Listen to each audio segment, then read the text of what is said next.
Je vous parle de mon expérience personnelle, de 2 ans d'utilisation du Ginelase. 2 indications principales m'apportent un grand avantage dans mon expérience.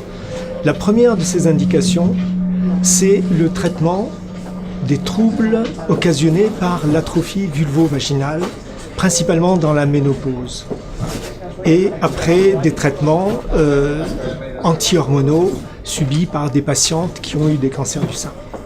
La régénération que je peux obtenir de cette muqueuse et qui est débilitée en quelque sorte à la fois par le vieillissement naturel et par le survieillissement dû à la carence hormonale, ce bénéfice-là est véritablement une révolution dans notre pratique. Et c'est une situation dans laquelle on n'avait pas d'autre solution ou dans laquelle nous avions des solutions qui ne duraient pas. Aujourd'hui, grâce à la réjuvénation, grâce à la régénération qu'apporte le laser vaginal, le laser CO2 de cette muqueuse, on obtient un résultat qui est probant et qui est durable.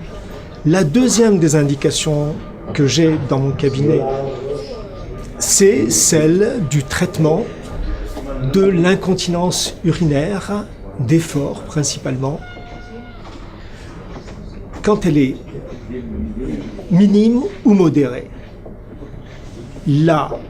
L'action du laser CO2, cette action qui s'exerce sur la partie qui lie l'appareil urinaire à l'appareil génital, en la renforçant, en ayant une sorte de bandelette-like, une action bandelette-like, cette action va stabiliser le col vésical et lui permettre, lors de surpression, de pouvoir se refermer et ainsi d'apporter une continence, une aide à la continence concernant le sphincter, le sphincter urétral. Voilà, ce sont les principales indications, les principaux bénéfices que je tire de cette expérience de 2 ans avec le laser CO2 et en particulier de 2 ans avec le laser Ginelase.